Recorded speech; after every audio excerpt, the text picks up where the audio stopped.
ٹھیک ہے، پلورل ہے رمز کا، اور اس کا مطلب ہے نشان، یعنی رموز، نشانات۔ وقف اوقاف کی جمع ہے، اس کا مطلب ہے ٹھہراؤ، یعنی ٹھہراؤ کے نشانات۔ کسی بھی بات کا درست مطلب سمجھنے اور سمجھانے کے لیے رموز اوقاف بے حد ضروری ہیں۔ تو یہ تو ہو گئے ہمارے رموز اوقاف کہ رموز اوقاف کہتے کسے ہیں۔ اب انہیں ہم اردو میں کیا کہتے ہیں اور انہیں کس طرح سے استعمال کرتے ہیں، آئیے دیکھتے ہیں۔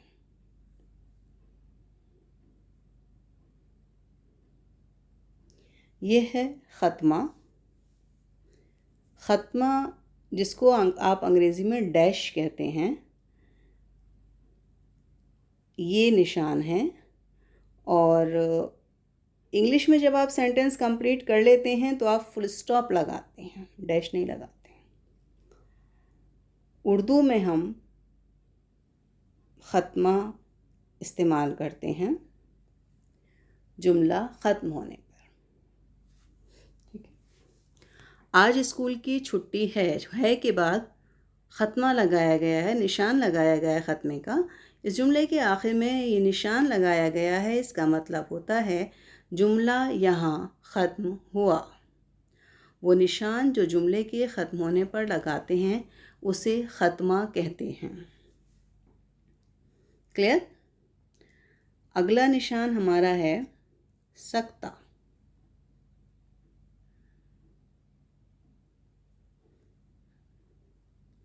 سکتہ یہ نشان ہے جسے آپ انگریزی میں کوما کہتے ہیں، اور ظاہر ہے جب آپ اسے انگریزی میں لکھیں گے تو دوسری طرح سے لگے گا، تھوڑے سے فرق کے ساتھ لگایا جائے گا۔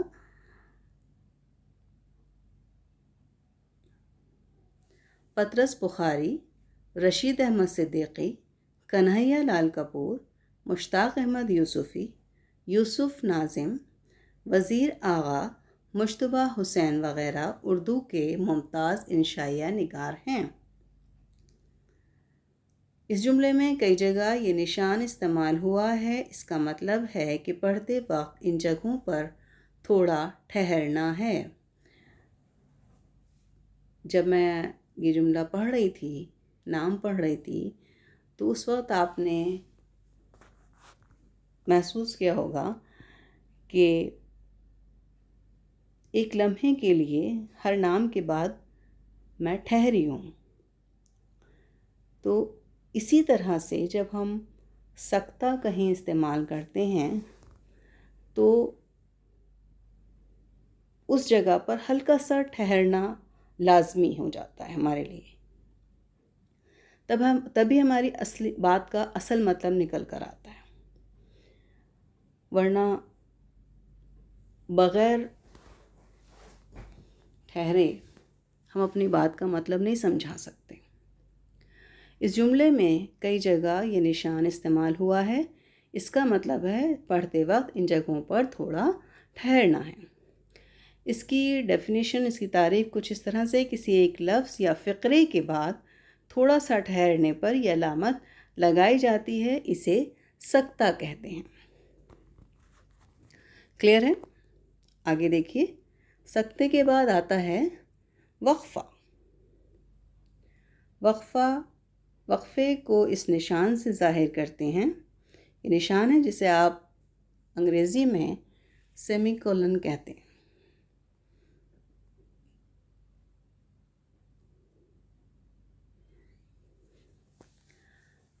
دیکھیے یہاں ایک مصرع دیا گیا ہے، نہیں نگار کو الفت نہ ہو، نگار تو ہے، نہیں نگار کو الفت نہ ہو، نگار تو ہے۔ اب اس میں سکتہ بھی ہے اور وقفہ بھی ہے۔ جہاں سکتہ ہے وہاں ہلکا سا ٹھہرنا ہے، اور جہاں وقفہ ہے وہاں تھوڑا طویل ٹھہرنا ہے۔ یہ ایک مصرع ہے، اس مصرعے میں یہ نشان لگایا گیا ہے، اس کا مطلب ہے مصرع پڑھتے وقت یہاں تھوڑا زیادہ ٹھہرنا ہے۔ اس نشان جہاں یہ وقفے کا نشان ہے اس جگہ پر ہم جب پڑھیں گے تو اس جگہ پر ہمیں تھوڑا زیادہ ٹھہرنا ہے۔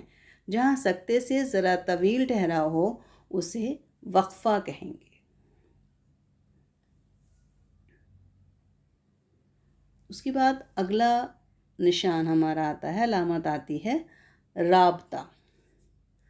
رابطہ یہ نشان ہے جسے آپ انگریزی میں کولن کہتے ہیں۔ رابطے کا مطلب ہوتا ہے تعلق۔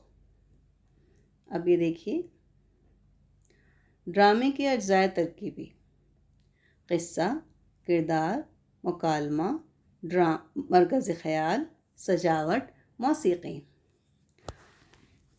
یہاں یہ نشان لگایا گیا ہے، اس کا مطلب ڈرامے کے اجزائے ترکیبی کی تفصیل بتائی گئی ہے۔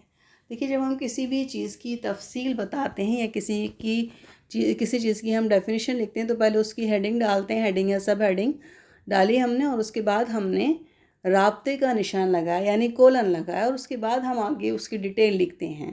تو یہی یہاں پہ دکھایا گیا ہے کہ یہاں ڈرامے کے اجزائے ترکیبی آپ نے ہیڈنگ ڈالی، سب ہیڈنگ، اور اس کے بعد آپ نے اس کے تفصیل بیان کر دی کہ ڈرامے کے اجزاء ترکیبی کیا کیا ہیں۔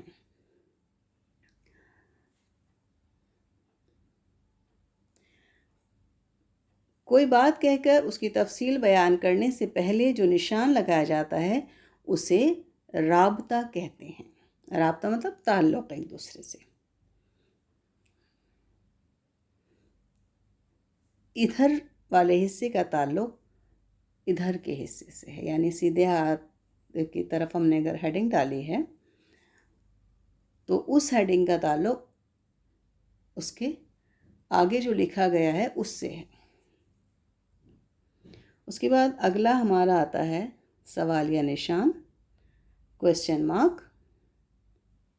ٹھیک ہے، کویسچن مارک آپ سب جانتے ہیں، سوالیہ نشان بھی جانتے ہیں۔ کل تم اسکول کیوں نہیں گئے؟ اس جملے کے آخر میں یہ نشان لگایا گیا ہے، اس کا مطلب ہے کہ آپ کسی سے سوال کر رہے ہیں۔ اور ایک چیز دیکھیے، جب ہم ظاہر ہے ہر جو علامت ہے اس کو ہم انگریزی سے تھوڑا تبدیل کر کے ہی لگاتے ہیں، تو ظاہر ہے ہماری جو اسکرپٹ ہے وہ بھی سیدھے ہاتھ سے چل رہی ہے، تو اسی حساب سے ہم نشان لگائیں گے، تو سوالیہ نشان بھی ہمارا اسی طرح سے لگے گا۔ یہ سوالیہ نشان اردو میں جب آپ لگائیں گے۔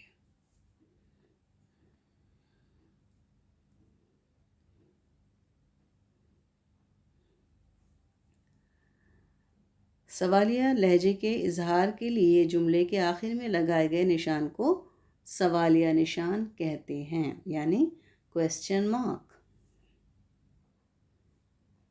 اس کے بعد آتا ہے ہمارا واوین۔ واوین کو انگریزی میں انورٹڈ کاماز کہا جاتا ہے۔ یہ ہم اس طرح سے لگاتے ہیں، دیکھیے ان کو ہم دونوں طرح سے یوز کر لیتے ہیں۔ ہم یہ دو بھی لگا لیتے ہیں اور سنگل بھی لگا لیتے ہیں، یہ لیکن یہ کہلائیں گے انورٹڈ کاماز یا واوین، اردو میں واوین۔ راشد نے کہا میں کل پکنک پر نہیں جاؤں گا۔ اس جملے میں یہ نشان استعمال ہوئے ہیں، ان کا مطلب ہے کہ راشد کی کہی گئی بات کسی دوسرے کو اسی کے الفاظ میں بتائی گئی۔ کلیئر؟ کہ کسی بھی انسان کی کوئی بھی بات ہے تو اس کو جب ہم کسی تیسرے شخص کو بتاتے ہیں یا کہیں تحریر کرتے ہیں اسی کے الفاظ میں، تو اس بات کو ہم واوین میں لکھتے ہیں، یعنی انورٹڈ کاماز میں لکھتے ہیں۔ کسی کی بات کو اسی کے الفاظ میں بیان کرتے وقت جو علامت لگائی جاتی ہے اسے واوین کہتے ہیں۔ سمجھ میں آیا آپ کو؟ اس کے بعد اگلا ہمارا ہے فجائیہ۔ فجائیہ کا نشان یہ ہے یہ جسے آپ انگریزی میں ایکسکلیمیشن کہتے ہیں. جملہ دیکھیے.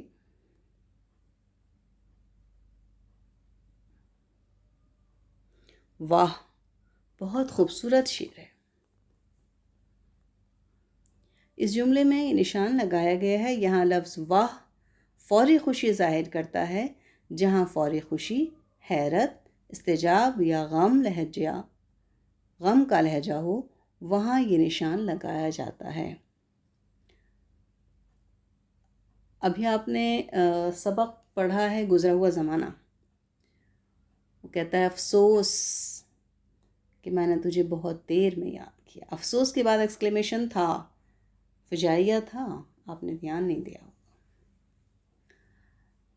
تو افسوس، اور کئی جگہ پہ اس نے کہا ہائے ہائے وقت گزر گیا، ہائے وقت گزر گیا. وہاں بھی وہ افسوس کر رہا ہے. یا واہ، آہا. ٹھیک ہے. تو یہ جہاں حیرت اور خوشی کا اظہار ہو، غم کا اظہار ہو، وہاں ہم یہ نشان لگاتے ہیں. اوہ. حرف ندا میں بھی ہم یہ لگاتے ہیں نشان. آپ نے او صبح کے ستارے نظم پڑھی ہے، اس میں او کے بعد یہ نشان ہے فجائیہ. حرف نشاد، حرف تعسف، حرف ندا یا جوش و جذبے کو جس نشان سے ظاہر کیا جاتا ہے اسے فجائیہ کہتے ہیں. اس کے بعد ہمارا لاسٹ آتا ہے قوسین. بریکٹس یہ ہیں. ان کو ہم کہاں کہاں استعمال کرتے ہیں یہ آپ جانتے ہیں. دیکھیے پھر ہم ان کو بات کرتے ہیں. ان علامتوں کو رموز اوقاف، پنکچویشنز کہتے ہیں. اس جملے میں یہ نشان لگائے گئے ہیں. اس کا مطلب کسی لفظ کو دوسری زبان میں بھی سمجھایا گیا ہے. اب میں نے تو کہا ان علامتوں کو رموز اوقاف کہتے ہیں، لیکن رموز اوقاف آپ نہیں سمجھیں گے تو مجھے اس کو انگریزی زبان میں نے لکھا ہے پنکچویشنز، کیونکہ رائج یہی ہے. بہت سارے الفاظ ہم جب بات چیت کرتے ہیں تو ہم اردو کے الفاظ اور مطلب وہ الفاظ استعمال نہیں کرتے جو اردو میں رائج ہیں. ہم انگریزی کے الفاظ استعمال کرنے لگے ہیں. تو یہ کوما، ڈیش، فل اسٹاپ، کون کہتا ہے کہ یہ ختمہ ہے، یہ سکتہ ہے، یہ وقفہ ہے، کولن، سیمی کولن. ہم اردو میں جب ہم سمجھاتے ہیں، بک میں بتاتے ہیں، کتاب میں، تب بھی ہم عام طور پر یہی لفظ استعمال کرتے ہیں. حالانکہ نہیں کرنے چاہیے. آپ کو سمجھانے کے لیے ہمیں یہ چیزیں استعمال کرنی چاہیے اردو کے الفاظ، لیکن عام طور پر لوگ نہیں استعمال کرتے، سمجھتے بھی نہیں ہیں، کیونکہ رائج ہی یہ ہو گئے انگلش کے words. Bracket, colon, semicolon, dash, full stop. ٹھیک ہے. تو جہاں کسی بات کی اضافی یا توضیحی شکل ہو یا دوسری زبان کا لفظ ہو، اسے اسی طرح لکھا جاتا ہے. اس نشان کو قوسین کہتے ہیں. تو یہ ہوئے ہمارے رموز اوقاف. اس کے ساتھ ہی آج کا ہمارا سبق ختم ہوا. اللہ حافظ.